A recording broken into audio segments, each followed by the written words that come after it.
고넬료의 가정에 한 12명쯤 친구도 부르고 가족이 온 가족이 다 모여서 말씀을 받으려고 하는 자세로 했을 때 예수님이 십자가를 지신 사건에부터 계속해서 말씀을 전할 때 그들에게도 성령의 은혜가 입혀졌다는 사실이에요. 그래서 제가 지금 아까 현장 예배라는데 지금 우리 현장 예배인 줄로 믿습니다. 이 예배를 통하여서 성령님이 운행하시고 연약한 우리에게 은혜를 부어 주시어서 이 땅에 살아갈 때 승리의 삶을 살아갈 수 있도록 이끌어 주실 줄로 믿습니다. 그 전에만 해도 성령 받기 전에만 해도 제자들이 두려움에 떨고 있었지 않습니까? 그런데 12장에 보면은 11장에 그렇게 많이 역사를 했잖아요. 그런데 12장에 보면은 야고보가 최초의 순교의 사건이 일어나요. 6장인가 거기서부터 하나님을 믿는 백성들이 너무나 많아서 하루에 3,000명씩도 돌아오는 역사가 일어나니까 말씀을 전하는 일에 제자들은 전무하는 일을 하고 성령이 충만한 7 집사를 택하여서 관리하는 일을 하게 했는데 모두가 다 성령의 충만함을 받으니까 이 평신도죠. 성령의 충만함을 받으니까 스데반이 복음을 전하는 거예요. 구약을 인용하면서 복음의 말씀을 전할 때 성령의 충만함이 입혀지니까 돌에 맞아서 죽어도 이 죄를 저들에게 돌리지 마옵소서, 저들은 알지 못해서 그렇습니다 하고 정말 해처럼 빛나는 모습으로 순교를 할 수 있었던 것은 예수의 거룩한 영이 그 안에 부어지고 있었기 때문에 두려움이 사라지게 하신 줄로 믿습니다. 아멘. 우리가 이 땅에 살아가는 저와 여러분이 얼마나 지금 이 시대는 두려운 일들이 많아요. 그런데 우리가 특별히 크게 염려하는 것들은 물질관을 통해서 건강에 관해서 또 앞으로 미래에 관해서 또한 어떤 죽음에 관해서도 여러 가지 염려하는, 그리고 이제 돈이 있으면 또 세상의 명예, 권세 막 이런 것들도 추구하지 않습니까? 그런데 염려가 있다는 것은 사람들이 하나님을 찾을 수 있도록 하는 것은 고난 가운데 하나님을 만나는 역사가 일어나게 하시는 줄로 믿습니다. 고난은 강한 믿음으로 인도하는 방법인 줄로 믿어요. 그래서 여러 가지 시험을 만나더라도 온전히 기쁨으로 여기며 고난을 통하여서 믿음의 시련이 인내를 만들어내는 줄로 믿습니다. 그래서 인내를 온전히 이룰 때에 온전하고 구비하여 조금도 부족함이 없는 믿음에 이르게 하시는 줄로 믿어요. 그래서 우리는 이 땅에 살아가면서 먼저는 성령 충만함을 받기를 축원합니다. 그래서 12장에 예수님의 제자 야고보가 이제 칼에 맞아 죽었어요. 순교를 했죠. 그러니까 유대인들이 기쁨으로 여기니까 베드로도 막 복음을 전하니까 예수는 하나님의 아들이고 살아계시고 이렇게 우리에게 지금도 성령을 통해서 역사하시고 막 이렇게 복음을 전하니까 예수를 믿어야 구원을 받을 수 있고 회개해야 천국을 들어갈 수 있고 이렇게 복음에 대해서 이렇게 설교를 하니까 베드로를 또 옥에다가 가두게 됩니다. 12장에 보면. 그래서 어떻게 감옥에 가두면 어떻게 밖으로 나올 수 있겠습니까? 그런데 4명씩 군인들이 넷대로 베드로를 지켰어요. 그런데 그냥 되지도 않고 쇠사슬에 자꾸로 채우고. 그런데 참 제가 그 말씀을 읽으면서 우리 모두 그러한 믿음이 임하기를 축원합니다. 그것은 성령 받은 자에게 나타나는 증거인 줄 알았습니다. 그 야고보가 순교하는 사건을 옆에서 목도하고 지금 감옥에 갇혀서 자기도 순교할지 몰라요. 그런데 이제 베드로가 잡혀가니까 많은 사람들이 모여서 기도를 했어요. 베드로를 위해서. 그런데 착고에 채워져 있는데 밤중에 곤히 자고 있었다는 것은 두려움이 많으면 잠 못 잡니다. 그런데 이 베드로가 곤히 자고 있는데 천사가 와서 옆구리를 쳐서 베드로를 깨워요. 그러면서 일어나라고 하고 이제 다 이렇게 이제 옥문이 열려지고 쇠사슬도 부러지고 밖으로 나와서까지 환상을 보는 줄 알았다가 베드로가 이제 그 모여있는 장소에까지 마가라는 그 거기까지 갔을 때 그때서 이제 참인 줄 알고 문을 두드리는 거예요. 그러니까 노대라는 아이가 나와서 미처 문을 열어주지 못하고 막 기도하는 그곳에 가서 베드로가 왔다고 하니까 믿지를 못하는 거예요. 기도를 하고도 믿지를 못합니다. 그러니까 이제 나와서 이제 문을 열어주고 베드로가 이제 들어와서 그리고 이제 12장까지 끝나고 13장부터 이제 바울사도 오늘 지금 설교 내용 바울사도 얘기가 28장 마지막까지 나오는데 이 바울사도는 9장에 나와요. 예수님을 만나는 사건. 9장에 보면은 이 대제사장의 공문을 받아서 다메섹에 가면은 거기에 예수를 믿는 사람들을 다 잡아서 드리려고 공문까지 받아가지고 다메섹으로 가는데 다메섹에서 이 바울이 예수님을 만난 거야. 사울아 사울아 부르면서 왜 네가 나를 핍박하느냐?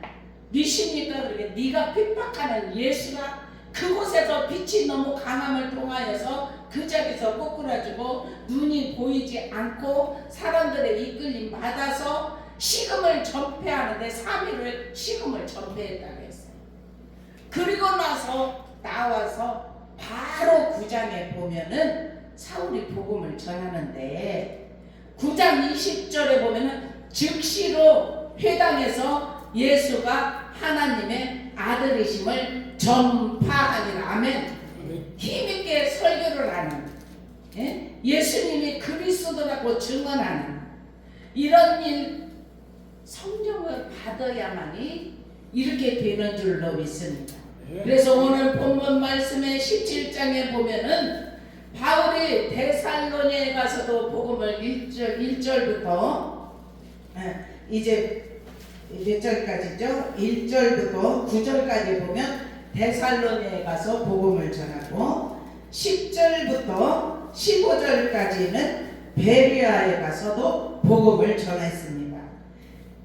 17장 11절에 보면 베레아에 있는 사람들은 데살로니가에 있는 사람들보다 더 너그러워서 간절한 마음으로 말씀을 받고 이것이 그러한가 하여 날마다 성경을 상고하였다 이렇게 말을 합니다. 참 믿음의 사람들이 은혜를 받으려면 마음을 열어야 될 줄로 믿습니다. 그리고 간절한 마음을 가져야 돼요. 그리고 성경을 상고해야 말씀이 우리 심령밭에 뿌려지면 그 뿌려진 말씀이 싹이 나고 자라고 열매가 맺어지게 하실 줄로 믿습니다. 이 베레아 사람들은 데살로니가에 있는 사람들보다 마음이 더 너그럽다 이렇게 말을 하고 있습니다. 그런데 오늘 본문의 말씀 16절부터 마지막 절까지 보면 아덴에 복음을 전하러 가게 됩니다. 근데 아덴 사람은 어떤 사람이냐? 종교심이 많았어요. 그래서 이 모든 신들을 그 전을 세워놓고 혹시 자기들이 몰라서 신을 섬기지 못했으면 거기에다가 알지 못하는 신 이렇게 써놓고 제단을 세워놨어요. 그래서 별도로 만들어서 숭배를 했어요. 그것은 헬라인들은 어떤 신이든지 그에게 관심을 두지 않지만 그 신을 만약에 경록해 하는 것을 두려워하였어요. 그래서 혹시 만약에 우리가 몰라서 그 신의 이름을 부르지 않았으면 혹시 알지 못하는 신 이렇게 이름을 써놓고 거기에도 제단을 세우고 그렇게 숭배를 하는 그런 모습을 보고 바울 사도가 그곳에 가서 복음을 전할 때 내가 보니까 여기 22절에 보니까 21절에 보니까 아덴 사람은 거기서 나그네된 미국인들이 가장 새로운 것을 말하고 듣는 것 외에는 달리 시간을 쓰지 않음이로라 그랬어요. 그러면서 22절에 아덴 사람들아 너희를 보니 범사에 종교심이 많도다. 아멘. 종교심이 많은 사람들에게 복음을 전할 때 그 복음의 역사가 들어가게 하신 줄로 믿습니다. 그래서 내가 알지 못하는 신이라고 새긴 단도 보았으니 그런즉 너희가 알지 못하고 이해하는 그것을 내가 너희에게 알게 하리라 하면서 하나님에 관해서 복음을 전하는 모습이 지금 24절에 보니까 우주 가운데 있는 만물을 지으신 하나님께서 천지의 주지시요 서로로 지은 전에 계시지 아니하고 또 무엇이 부족한 것처럼 사람의 손으로 섬김을 받으시는 것이 아니니 이는 만민에게 생명과 호흡과 만물을 친히 주시는 이심이라. 아멘. 하나님은 그러한 하나님이시라는 사실이에요. 그래서 이 만민에게 하나님께서 생명을 주시고 호흡을 주시고 만물을 친히 주관하시는 그 하나님께서 26절에 보니까 인류의 모든 족속을 한 혈통으로 만들어서 아멘. 한 혈통입니다. 지금 처음에 하나님께서 사람을 성경에 보면 아담을 창조하시고 그리고 인류가 탄생이 이루어진 것입니다. 그래서 하나님은 한 혈통에 우리가 원래 다 각자 바벨탑 사건을 통하여서 그 사건을 통해서 인간이 하나님처럼 높아지려고 하는 그 사건을 통하여서 범죄죠. 하나님보다 높아지려고 하는. 그래서 언어를 혼잡하게 해서 다 흩어짐을 통하여서 그런데 이 언어가 흩어지고 혼잡해지고 이렇게 했지만 성령이 임하시면 하나로 연결이 이루어지게 하십니다. 하나님과도 막혔던 담이 허물어지고 예수님을 만나게 되고 지금 성령이 임하시니까 환상이 열리고 그들에게 말씀하시는 것을 듣고 강하고 담대한 믿음이 생기니까 두려움이 사라지게 하신 줄로 믿어요. 지금 현재 저와 여러분이 믿음 생활할 때 이렇게 성령의 임재를 경험할 수 있기를 주님의 이름으로 축원합니다. 성령의 임재만 우리 안에 들어오기만 하면 그 어떠한 상황 가운데서도 두려움은 떠나갑니다. 왜냐하면 우리는 영원한 나라를 바라보지 않습니까? 오늘 말씀의 제목이 우주와 만물을 지으신 하나님, 이 우주 창조주 하나님이심을 믿을 때 창조주 하나님께서 이 땅에 살아가는 사람은 다 고난도 있어요. 어려움도 있습니다. 그러나 이 고난을 통해서 우리에게 강한 믿음으로 인도하게 하기 위하여서 이 땅에 살아가면서 여러 가지 시험은 있지만 그 시험을 통하여서 온전하게 기쁨으로 여기고 이 고난을 통하여 믿음의 시련이 인내를 만들어낸다는 것을 믿음을 가지고 우리가 이기려고 하는 믿음을 가진 하나님의 사람들은 다 승리하게 하실 줄로 믿습니다. 그래서 한 혈통으로 만들어서 온 땅에 살게 하시고 아멘. 온 땅에 살게 하셨어요. 말씀을 믿으시기를 주님의 이름으로 축원합니다. 아멘. 그래서 그의 연대를 정하시며 거주의 경계를 한정하셨다 이렇게 말씀하셔요. 만드셔서 정하시고 한정하셨다. 세상의 모든 것은 설계자요 창조자이시며 운행자이신 하나님의 뜻 안에서 이루어지고 있음을 강조하고 있는 내용의 말씀이라는 사실이에요. 그래서 알지 못하던 시대에는 하나님이 간과하셨다 그래요. 그런데 간과하다는 것은 알지 못할 때는 눈 감아주기도 하고 모르는 척하기도 용납하기도 했다는 뜻입니다. 그러나 하나님께서 이전에는 무지한 상태를 용납하셨지만은 예수님이 오시고 정말 회개를 명하셨을 때, 회개하라고 명하셨을 때, 즉 하나님께서 과거에는 사람들이 하나님을 알지 못했던 것을 참아주셨지만 복음이 들어오고 나면 회개해야 한다는 뜻이에요. 이제는 복음을 전할 수 있기를 주님의 이름으로 축원합니다. 예수님이 오셨습니다.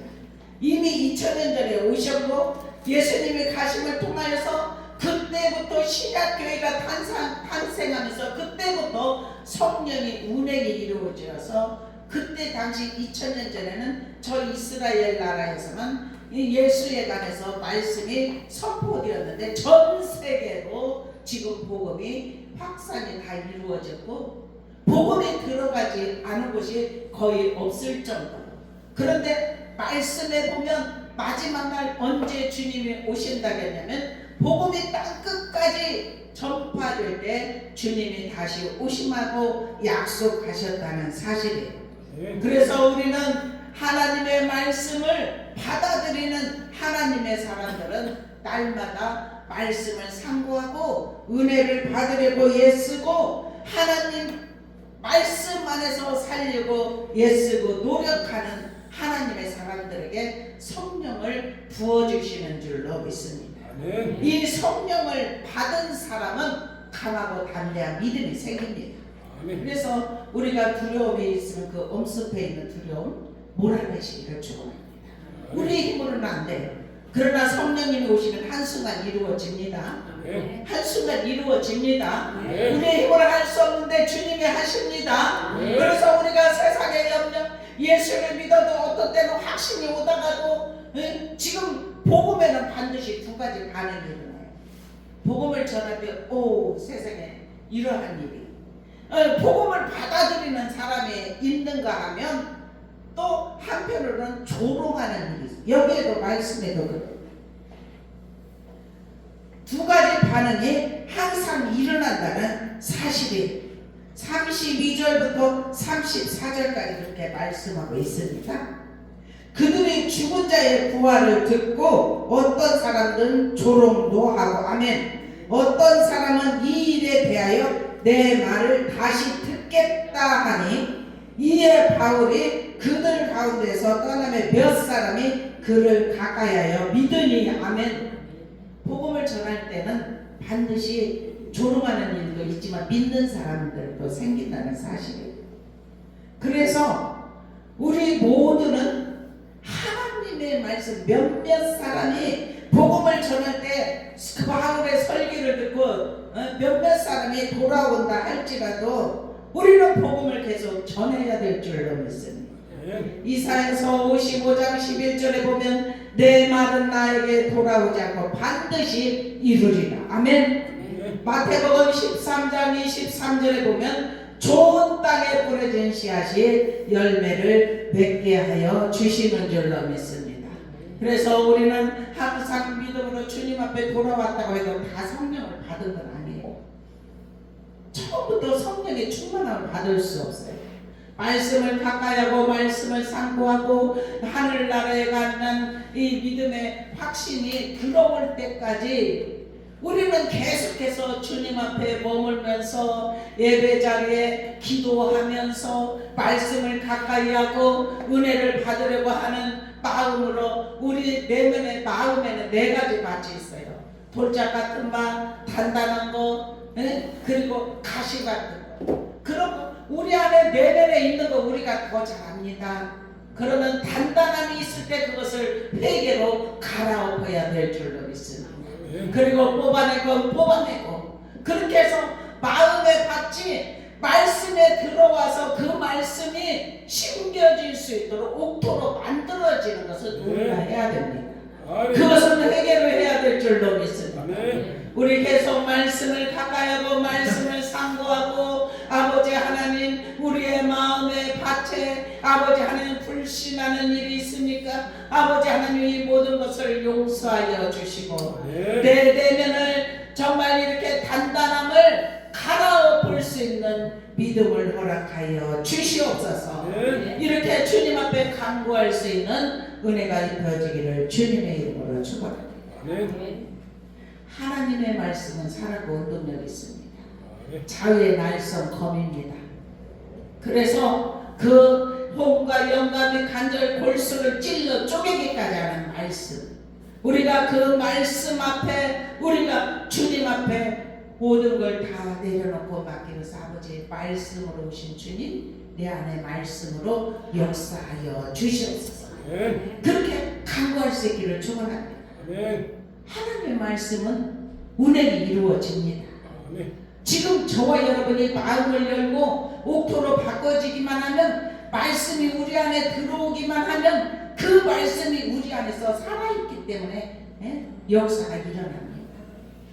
처음에는 믿음이 없던 사람이 계속해서 예배자리에 있다가 어느 순간에 말씀이 우리 안으로 들어오고 그 말씀이 믿어지기를 시작하고 믿어지는데 이 말씀이 내 안에서 열매가 맺어질 때까지 자라나려면 우리가 믿음 생활에 순종해야 될 줄로 우리는 믿음에 순종하고 좋은 땅에 뿌려진 씨앗은 반드시 열매를 맺을 수밖에 없기 때문에 그 열매가 맺어질 때까지 우리가 항상 주님 앞에 믿음으로 서야 될 줄로 믿어요. 이렇게 바울이 한순간 성령을 받으니까 복음을 전하는 자가 되어서 그 순간 즉시 일어나서 복음을 전했던, 그래서 바울 사도를 통해서 서신서에 13서신이나 바울 사도가 쓴 서신이에요. 그래서 하나님이 주신 능력을 얼마나 많이 받았는지 죽음을 두려워하지 않고 복음을 전했던 이 바울에게, 바울도 가시가 있고 연약함이 있었어요. 이루어지지 않은 것도 있었습니다. 정말 그 가시를 빼달라고 정말 3번씩이나 기도하였다는 것은 간절한 마음으로 내 이 연약함을 주님 아십니다. 이것을 빼주시옵소서 계속 기도할 때 그거를 통해서 하나님이 더 크게 역사하신다는 이러한 응답을 받고 나서는 그때부터 눈도 제대로 보이지 않았어요. 그래서 정말 믿음을 받아들인 사람이 참 내가 바울 사도에게 눈을 빼서 줄 수가 있으면 내 눈을라도 빼서 바울 사도에게 주겠다는 정말 그런 사람들까지 나오고 정말 그 간질까지 한 그런 속에서도 복음을 온전히 전했다는 사실입니다. 우리도 이 시대에 주님이 정말 이제 마지막 세대를 살고 있는 이 시대에 우리가 우리의 인생에도 거의 마지막을 달려가고 있습니다. 우리가 주님 앞에 일을 하면 얼마나 하겠고 믿음을 키우면 얼마나 더 키우겠습니까? 우리의 하나님 은혜 안에서 우리의 믿음이 우리 안으로 들어올 수 있도록 그렇게 하기 위해서는 성령님을 환영하고 모셔드려야 될 줄로 믿습니다. 우리가 성령의 충만함을 받아서 주님이 원하시는 삶을 살 수 있는 은혜가 입혀지기를 주님의 이름으로 축원합니다. 성령 받으십시다. 성령을 받으면 두려움은 사라집니다. 담대함이 생깁니다. 그래서 이렇게 죽음을 눈앞에서 보고도 담대함으로 복음을 들고 나갔던 것처럼 지금 이 시대에 신앙생활을 하고 있는 저와 여러분도 두려움이 완전히 사라지고 주님의 은혜가 우리 안에 들어오게 하여 주시어서 정말 강하고 담대함으로 세상을 이기며 살아갈 수 있는 은혜가 입혀지기를 주님의 이름으로 축원합니다. 아멘. 기도드리겠습니다. 사랑의 아버지 감사합니다. 오늘도 이 예배를 받으시기 위하여서 하늘문을 여셨고 하늘의 천군천사 수종들게 하시니 감사합니다. 우리가 예배자의 모습으로 주 앞에 왔사오니 각 사람 위에 성령의 빛을 비춰 주시어서 연약한 우리를 만져주시고 고쳐주시고 새히 허락하여 주시어서 아멘. 주님만의 승리의 삶을 살아갈 수 있도록 은혜 옷을 입혀 주옵소서. 아버지 하나님, 그래서 우리가 이 마지막 세대는 성령의 충만함을 받아 주님의 복음을 전할 수 있도록 은혜의 역사가 일어날 수 있도록 주여 우리를 다스려 주시옵소서. 함께 하심에 감사하며 사랑과 은혜가 많으신 주 예수 그리스도의 이름으로 간절히 축복하며 기도드리옵나이다. 아멘. 우리 찬송 526장 부르시면서 준비하신 예물 드립니다.